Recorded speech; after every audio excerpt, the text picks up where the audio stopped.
আল্লাহ বলছে সারা বছরও চাপিয়ে দিনি, কয়েক মাসও না, মাত্র কয়েকটা দিন রোজা ফরজ করেছি, মাত্র কয়েকদিন।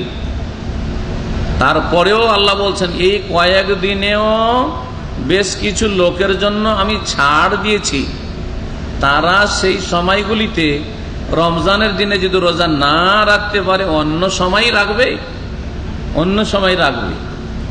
আবার এমন কিছু শ্রেণীর মানুষ আছে যারা হয়তো কখনোই রোজা রাখতে পারবে না, অন্য সময়ও রোজা রাখার যোগ্যতা আসবে না।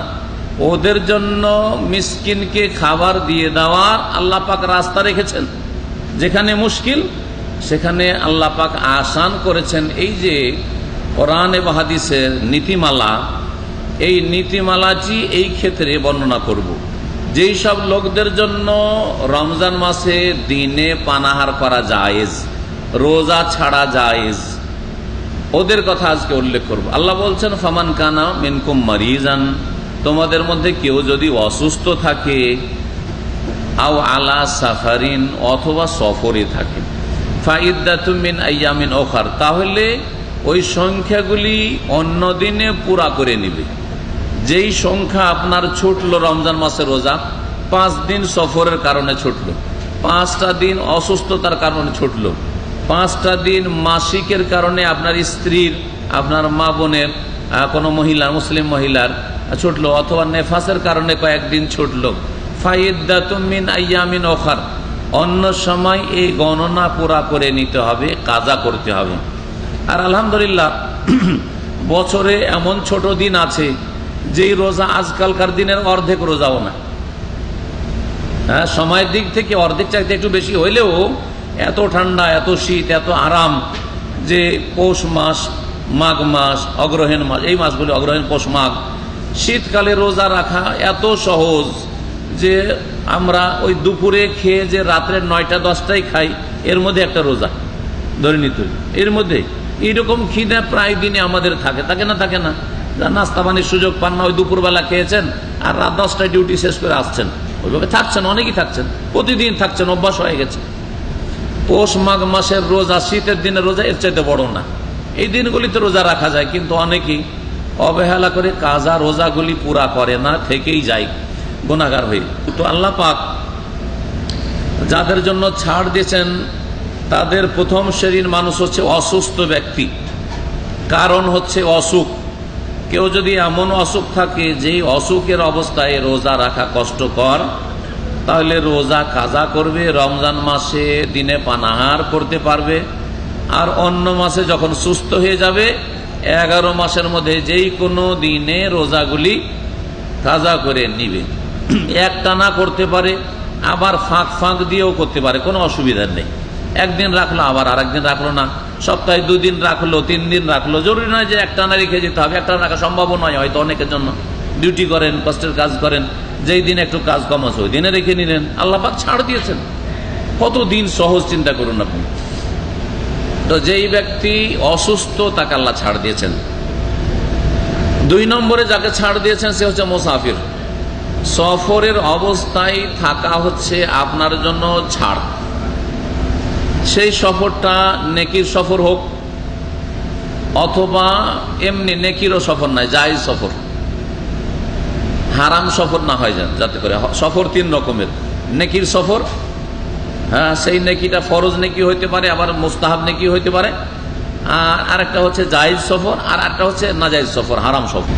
নেকির সফর যেমন হজ, ফরজ হজ আদায় করার জন্য, তাহলে ফরজ সফর, এই সফর করা ফরজ হজের জন্য।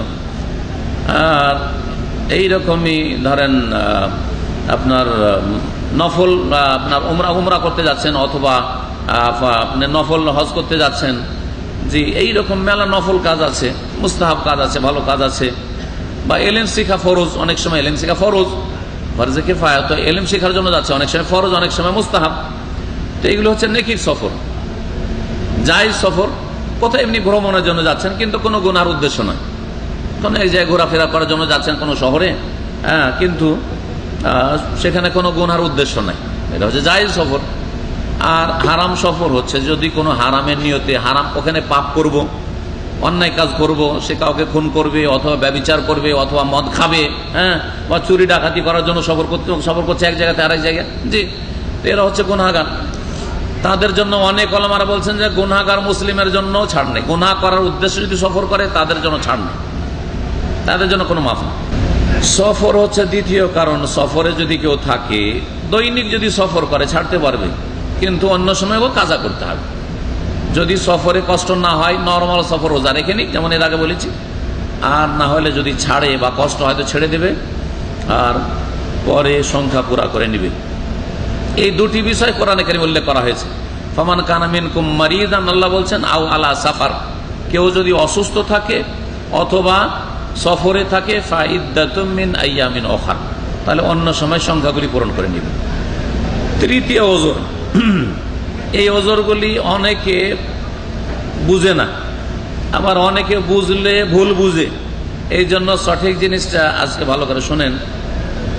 তৃতীয় ওজর হচ্ছে যদি কোনো মহিলা গর্ভধারণকারিণী হয়, পেটে যদি বাচ্চা থাকে, তাহলে এই অবস্থায় রোজা রাখলে জায়েজ আছে। রোজা রাখতে যদি কোনো ক্ষয়ক্ষতি তার না থাকে শরীর স্বাস্থ্যের, আর বাচ্চারও না থাকে, ডাক্তার যদি বলে যে কোনো অসুবিধা নেই, বাচ্চার মায়েরও কোনো অসুবিধা নেই, আর পেটে যে বাচ্চা রয়েছে তারও কোনো অসুবিধা নেই, তাহলে রোজা রাখবে, তার ক্ষেত্রে ছাড় না। কিন্তু যদি আশঙ্কা করে যে না বাচ্চার ক্ষতি হবে, বিভিন্ন রকমের ক্ষতি হইতে পারে, অথবা বাচ্চার মায়ের শরীর স্বাস্থ্যের অবনতি ঘটবে, ক্ষতি হবে, ডেলিভারিতে অসুবিধা হবে ইত্যাদি, ডাক্তার মুসলিম ভালো ডাক্তার যদি বলে, মুসলিম ডাক্তার হইতে হবে, ধার্মিক আল্লাহ ভীরু ডাক্তার। আর যেই মুসলিম রোজা রাখে না, ওই ডাক্তার মুসলিম ডাক্তার রোজা রাখে না, ওর কাছে যদি জিজ্ঞেস করেন তো কি বলবে? আমি নিজে রোজা রাখি না, তুমি কেন রোজা রাখিবেন, তাই না? তাহলে ফাসেক মুসলিম ডাক্তারের সার্টিফিকেট নেওয়া যাবে না। ভালো করে শুনবেন, মুসলিম রোজাদার, আল্লাহকে ভয় করে, পরকালে চিন্তা আছে, সুতরাং রোগীকে শরীয়ত সম্মত দিক নির্দেশনা দেবে। সে বলবে, যদি তার জন্য শরীরে ক্ষতি হয় তো ক্ষতি বলবে, না হলে বাড়িয়ে বলবে না।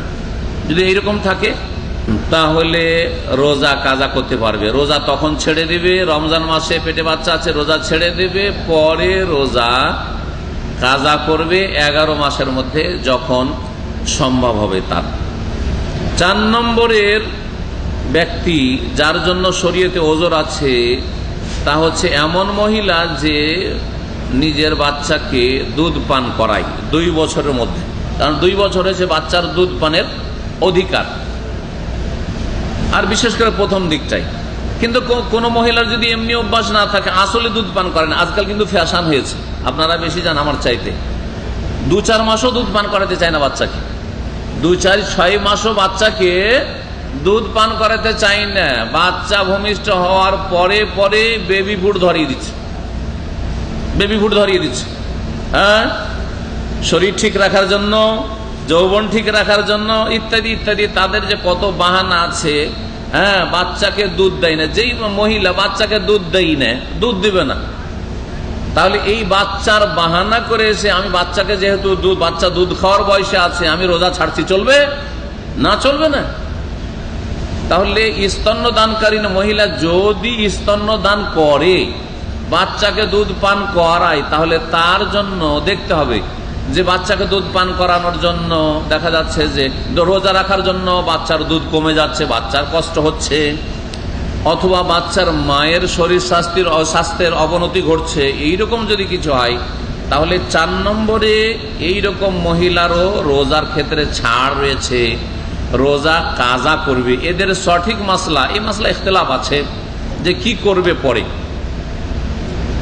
এই সঠিক মাসলা হচ্ছে যে এই 2 শ্রেণীর মহিলা, গর্ভধারণকারিণী মহিলা আর স্তন্যদানকারিণী মহিলা হচ্ছে রোগীর মতো, আর রোগীর বিধান হচ্ছে যে যখন সুস্থ হয়ে যাবে তখন রোজা কাজা করবে। ঠিক তেমনি এই 2 শ্রেণীর মহিলা রোজা কাজা করবে। অনেকে মনে করে যে ফিদিয়া দিলে চলবে, মিসকিনের খাবার দিয়ে দিলাম না। এই মাসলা স্তন্যদানকারিণীর জন্য নয়, গর্ভধারণকারিণীর জন্য নয়, বরং এই মাসলা কার জন্য? আল্লাহ কোরআনে কারিমে ইরশাদ করেছেন, ওয়ালাল্লাযিনা ইউতিকুনাহু ফিদিয়াতুন তুআমু মিসকিন, আয়াত নম্বর 100। 84-তে আল্লাহ পাক বলছেন যে ওই সব লোকেরা, নারী হোক অথবা পুরুষ, ইয়তিকুনাহু, যাদের রোজা রাখতে বড় কষ্ট হয়, রোজা রাখতে বড় কষ্ট হয় বা রোজা রাখতে পারে না তারা, স্থায়ীভাবে, এখানে অস্থায়ীভাবে না, স্থায়ীভাবে রোজা রাখতে পারেন না কারা? দুই শ্রেণীর মানুষ। এক শ্রেণীর মানুষ হচ্ছে যারা খুব বেশি বৃদ্ধ হয়ে গেছে, এমন বার্ধক্যে পৌঁছে গেছে যে সারাদিন ধরে পানাহার ত্যাগ করে থাকা তার জন্য সম্ভব নয়, বরং ছোট বাচ্চার মতো হয়ে গেছে। 80-90 বছর বয়স, এমন হয়েছে ছোট বাচ্চার মতো 2 ঘন্টা 3 ঘন্টা পর পর পানি লাগে, খাবার লাগে, না হলে ছোট বাচ্চার মতো কান্না শুরু করে দেয়। এরকম আছে অনেকে, জি, হুঁশ আছে, সবকিছু আছে, তার মানে তার উপরে শরীয়তের বিধান আছে, কিন্তু সে রোজা রাখতে পারছে না, সারাদিন ধরে না খেয়ে থাকতে পারবে, সারাদিন পানি ছাড়া থাকতে পারবে না, ছোট বাচ্চার মতো একবার অবস্থা হয়ে গেছে। তো সাধারণত বেশি বার্ধক্যে পৌঁছলে এটা হয়, যেমন আশ-শাইখুল ফানি। মুফাসসিরিনগণ বলেছেন, প্রখ্যাত সাহাবী আব্দুল্লাহ বিন আব্বাস রাদিয়াল্লাহু তাআলা আনহু বলেছেন, এই আয়াত হচ্ছে যারা খুব বেশি বার্ধক্যে পৌঁছে গেছে তাদের ক্ষেত্রে ওয়া আলাল্লাযিনা ইউতিকুনাহু, এক শ্রেণীর মানুষ হলো। দ্বিতীয় শ্রেণীর মানুষ হচ্ছে যে এমন ব্যক্তি যে স্থায়ীভাবে রোগী, তার রোগ মানে এমন রোগ ভালো হওয়ার নয়, বছরকে বছর এই রোগ চলে যাচ্ছে, গোটা বছর ধরে রোগ, গত রমজানও রোগ ছিল, এই রমজান চলে আসলো না, গোটা বছর ভালো হয়নি, এবং এর মধ্যে কোন 10টা দিন এমন হয়নি যে রোজা রাখতে পারবে, সক্ষম হয়নি। স্থায়ী রোগী যারা, যে রোগের কারণে রোজা রাখতে পারছে না, স্থায়ী রোগী তো প্রেসারের রোগীর রোজা রাখতে পারছে নাকি? রোজা রাখতে পারবে, হ্যাঁ। সুগারের রোগী স্থায়ী রোগী, কিন্তু কি তার অবস্থাটা এমন যে রোজা রাখলে তার সুগার এত নিচে নেমে যাচ্ছে, লো হয়ে যাচ্ছে, যে যার কারণে সে মরে যাওয়ার ভয় আছে, হ্যাঁ। যদি এইরকম হয় তাহলে তার জন্য জায়েজ। কিন্তু ধরেন সুগার একটু কমে যাচ্ছে, সবার কমছে, আপনার আমার সবারই কমছে, সারাদিন ধরে না খেয়ে থাকলে সুগার কমছে, কিন্তু এমন নয় যে তাতে মরে যাওয়ার ভয় আছে বা পড়ে যাওয়ার ভয় আছে, পড়ে গেলে প্যারালাইসিস হয়ে যেতে পারে, এরকম কোন আশঙ্কা আছে, এরকম কিছু নেই, তাহলে এই ক্ষেত্রে ছাড় না। কারণ স্থায়ী রোগী এবং বার্ধক্যে পৌঁছে গেছে যারা খুব বেশি, এই দুই শ্রেণীর মানুষের বিধান হচ্ছে, আল্লাহ বলছেন ওয়া আলাল্লাযিনা ইউতিকুনাহু ফিদিয়াতুন তুআমু মিসকিন, ওই সব লোকেরা যাদের রোজা রাখতে বড় কষ্ট হয়, স্থায়ী রোগের কারণে অথবা বার্ধক্যের কারণে, তারা কি করবে? ফিদিয়াতুন, মুক্তি পণ দেবে বা মুক্ত হয়ে যাবে, তুআমু মিসকিন, এক মিসকিনের খাবার দিয়ে, এক রোজার বদলে এক মিসকিনের খাবার দেবে। এক মিসকিনের খাবার হচ্ছে 1.5 কিলো খাদ্যদ্রব্য, 1.5 কিলো চাউল দিয়ে দেন, 1.5 কিলো চাউল দিয়ে দেন, ওর সাথে যদি কিছু তরি তরকারির জন্য, গোস্ত মাছের জন্য কিছু খরচ খরচা পয়সা দেন, তো বেশি দিলে ভালো কথা, দেন, কিন্তু আপনার জন্য 1.5 কিলো চাউল বা খাদ্যদ্রব্য দিয়ে দেওয়াই যথেষ্ট। তাহলে 30টি রোজা কেউ যদি না রাখতে পারে বার্ধক্যের কারণে বা স্থায়ী রোগের কারণে, তাহলে 90 কেজি, 30 দিনে কত হয়? 30 ডেড়ে কত হয়? 45 হয়, 90 বলছি 45, 30 ডেড়ে 45 কেজি খাদ্যদ্রব্য দিয়ে দিবে, মুক্ত হয়ে গেল। এটা রান্না করেও খাওয়াইতে পারে, আবার এটা শুকনো দিয়ে দিতে পারে, কিন্তু আমাদের দেশি তরিকায় খাওয়ানোটা আমি অন্তত ভালো মনে করি না। বেইজ্জত করে, অপমান করে, আর একটা লাঞ্ছিত হয়ে আপনার বাড়িতে একটা ফকিরকে বাড়ি থেকে খেতে আসতে হবে, উঠে সন্ধ্যাবেলা একবার আসতে হবে, ভোর রাতে আবার আপনার বাড়ি আসতে হবে, এই দৃশ্যটা পছন্দনীয় না। যেটা আমি নিজের জন্য পছন্দ করি না, সেটা অন্য মুসলিম ভাইয়ের জন্য পছন্দ করি না। যেটা আমির মানুষ, পয়সাওয়ালা মানুষ নিজের জন্য পছন্দ করে না, সেটা গরিবের জন্য পছন্দ করবে না। কারণ নবী করিম সাল্লাল্লাহু আলাইহি ওয়াসাল্লাম বলেছেন, লা ইউমিনু আহাদুকুম, অতক্ষণ পর্যন্ত তোমাদের কেউ খাঁটি মুমিন মুসলিম হতে পারবে না, হাত্তা ইউহিব্বা লিআখিহি মা ইউহিব্বু লিনাফসিহি মিনাল খায়র, যতক্ষণ পর্যন্ত যা নিজের জন্য ভালোবাসে তা অন্যের জন্য ভালোবাসবে না। নিজের জন্য যেটা ভালোবাসেন আপনি, মান সম্মান ইজ্জত রক্ষা করা, সসম্মানে খাওয়া দাওয়া, ওই রকমই অন্যের জন্য সম্মান ইজ্জতটার খেয়াল রাখবেন, তাহলে আপনি খাঁটি মুমিন হইতে পারবেন। নিজে তো মান সম্মান চান, আর অন্যের মানহানি করেন, আপনি মুমিন হইতে পারবেন না, নবী করিম সাল্লাল্লাহু আলাইহি ওয়াসাল্লাম বলেছেন। তো আমাদের দেশে যেভাবে খাওয়াই, গরিবটাকে ভালো করে বসতে একটা চাটাইও দেয় না, চেয়ার দেওয়া তো দূরের কথা, হ্যাঁ, ওর নিচে এসে বসে থাকবে, মেঝেতে বসে থাকবে, তারপরে একা ওকে একটা থালাতে খাবার দিয়ে দিল, ও খাচ্ছে, সাথে নিয়েও বসে খাবে না, সাথে বসে খান, বাড়ি যে মুরব্বী খাবে ওর সাথে বসে খান, অন্য অন্য রোজাদাররা রোজা ইফতার করছে অথবা সাহরি খাচ্ছে, তাদের সাথে নিয়ে বসে খান, সেভাবে তো খাবেন না, কেন এরকম করবেন আপনি? সুতরাং এই খাওয়াটা পছন্দ নাই। তো এই জন্য আপনি শুকনো দিয়ে দেন। তারপর আমি মনে করি যে শুকনো দিয়ে দিলে সে ছেলে মেয়ে নিয়ে ভালো করে একটু মানিজ্যতার সাথে খাবে। একজন গরিব মানুষকে যদি ডেইলি আপনি মাছ গোস্ত খাওয়ান, আপনার বাপের বদলায়, বাপ যেহেতু বার্ধক্যে পৌঁছে গেছে বা অথবা স্থায়ী রোগী, আর তার স্ত্রী ছেলে মেয়ে ডাল ভাত পায় না, কখনো শান্তি পাবে না। গোস্ত ভাত খেয়ে, হ্যাঁ, আর মুরগা মোসাল্লাম খেয়ে কখনো শান্তি পাবে না, ভালো ভালো আইটেম খেয়ে সুখ শান্তি পাবে না।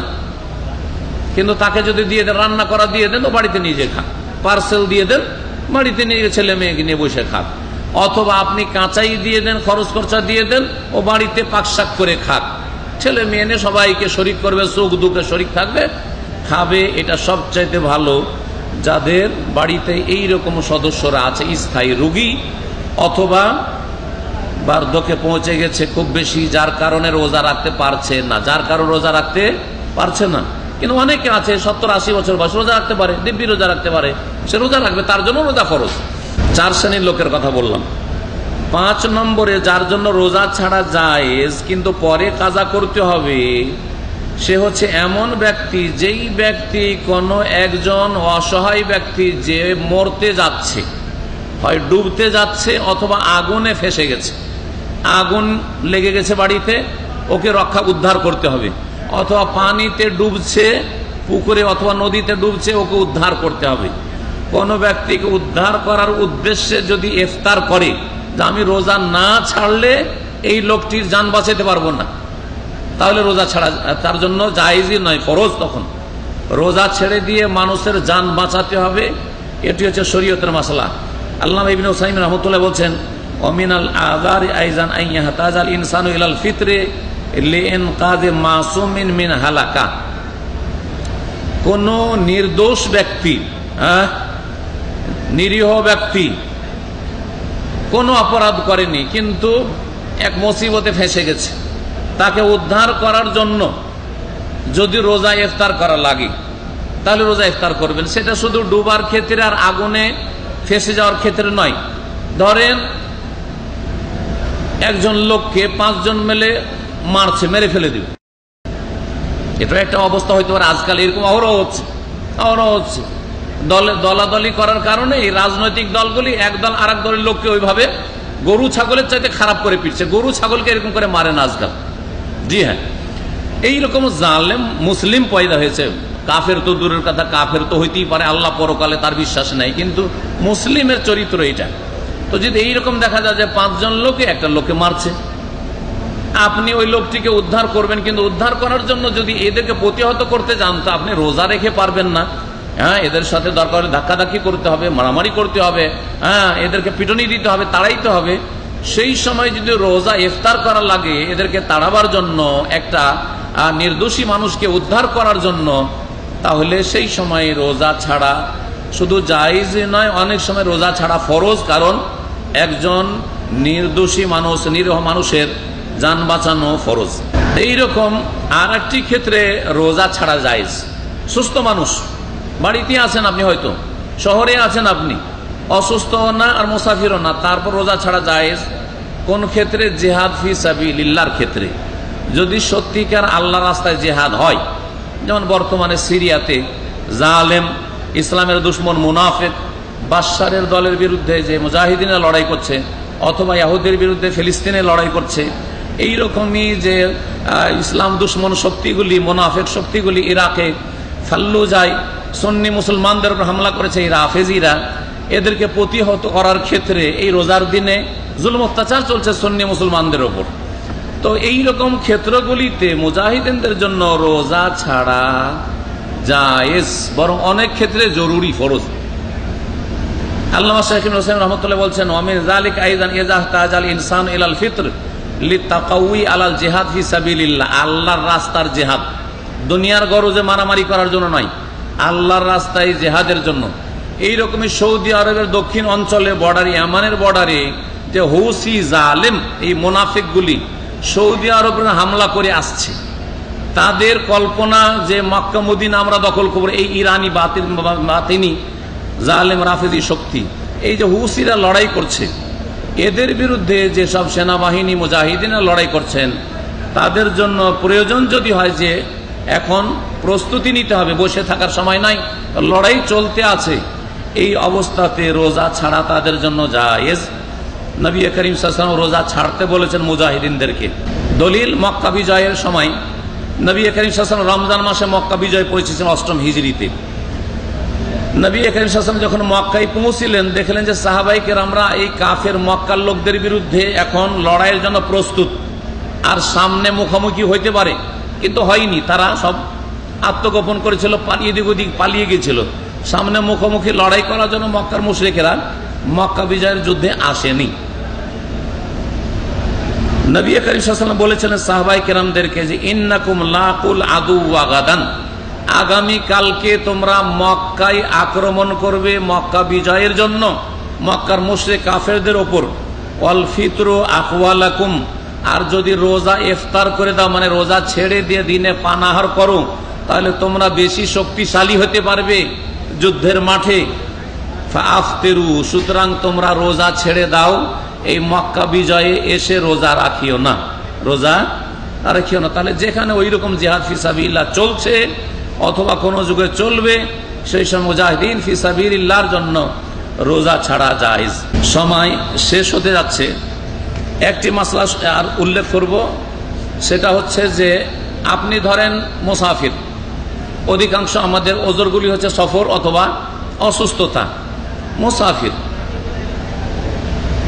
সফর থেকে সকালবেলা সকাল 10টায় আসলেন, সাহরির সময় সফরে ছিলেন, সকাল 10টায় আপনি আপনার বাড়িতে পৌঁছিলেন, যেখানে থাকেন সেখানে পৌঁছিলেন। এই যে বাকি দিনটা রোজার দিন, সারা দিনে আপনি পানাহার করতে পারবেন কি পারবেন না, এটা একটা গুরুত্বপূর্ণ মাসলা। এইরকমই অসুস্থ ছিলেন, আর রোগটা আপনার সকাল 9টা-10টার মধ্যে বা 12টার মধ্যে ভালো হয়ে গেল। এখন বুঝতে পারছেন আলহামদুলিল্লাহ আমার আর রোগ নাই, যে প্রচন্ড হঠাৎ জ্বর, এরকম হতে পারে। এত জ্বর ছিল সাহারির সময় যে আপনার রোজা রাখা সম্ভবই ছিল না, হয়তো বড় কষ্টকর ছিল। আপনি ভাবতে পারেন যে রোজা রাখতে পারবো। দেখা যাচ্ছে সকাল 9টা-10টার দিকে দিব্যির জ্বর ছুটে গেছে, আর শরীর আপনার সুন্দর সুস্থ হয়ে গেছে। এখন যে সারা দিনটা বাকি আছে, এই দিনে পানাহার করতে পারবেন নাকি দিনের এই রমজানের এহতেরাম শ্রদ্ধা সম্মানে সারাদিন আপনাকে না খেয়ে থাকতে হবে, এই হচ্ছে মাসলা। কি বলবেন উত্তরে বলেন? না খেয়ে থাকবেন। সকাল 9টা-10টায় সফর থেকে মক্কা থেকে আসছিলেন, ছাড়া জায়েজ কিনা? সফরে আসছিলেন, রোজা ছাড়া জায়েজ, সফরে আছেন আপনি। এখানে সকাল 9টার সময় পৌঁছলেন, 10টার সময় পৌঁছছিলেন, সারাদিন আর কিছু খাবেন না, না খেয়ে থাকতে হবে রমজানের সম্মানার্থে? হ্যাঁ, না খেয়ে থাকতে হবে। খেতে পারবে? খেতে পারবে। আচ্ছা, আপনারা যেমন দুটা মত করলেন, অথচ আপনারা মাসলা জেনে বললেন না, আইডিয়াতে, তাই না? আপনাদের ফতোয়া কিন্তু ওই আমের গাছে ঢেল মারার মতো, আম পাড়ার মতো, ঢেল ছাড়লাম, পাথর মারলাম, পড়লো পড়লো, না হয় না পড়লো, তাই না? ওই রকমের লাগলো লাগলো, না হলে না লাগলো, আইডিয়াতে ফতোয়া দিলেন। এইরকম ওলামাদের দুটি মত আছে। একদল বলছেন যে বাকি দিনটা রমজানের সম্মানার্থে না খেয়ে থাকতে হবে, আর একদল বলছেন যে না, সে যেহেতু শরীয়তে বৈধ উপায়ে সে রোজা ছেড়েছে, রোজা ছেড়ে সকাল 10টা পর্যন্ত যে রোজা ছেড়েছিল, তার জন্য রোজা ছাড়া জায়েজ ছিল, সফরে ছিল অথবা অসুস্থ ছিল, সে রোজা ছাড়া জায়েজ, যার ফলে বাকি দিনটা তো সে পানাহার করতে পারবে, তার জন্য পানাহার হারাম নয়, নাজায়েজ নয়। এই মতটিকে আল্লামা শাইখ ইবনে উসাইমিন প্রাধান্য দিয়েছেন। সুতরাং পানাহার করা জায়েজ, তবে সবার সামনে নয়। একটি কথা মনে রাখবেন যে আপনার জন্য জায়েজ বলে আপনি রাস্তাঘাটে খাওয়া দাওয়া করবেন, হ্যাঁ, সবার সামনে আপনি খাওয়া দাওয়া করবেন। অনেকে জানেন না, আশ্চর্য হবে, যারে কি বাবার এই মুসলিম রোজা রাখে না, এইরকম করবেন না। যার জন্য শরীয়তে জায়েজ আছে তারাও ঘরে বসে, হ্যাঁ, চোখের আড়ালে, হয়তো আপনার শুধু পরিবার আছে, ছেলে মেয়ে আছে, অসুবিধা নেই হয়তো, কিন্তু সবার সামনে আপনি খোলাখুলি, হ্যাঁ, বাড়ির বাইরে অথবা যেখানে সেখানে খাওয়া দাওয়া করছেন, এইরকমটা করবেন না।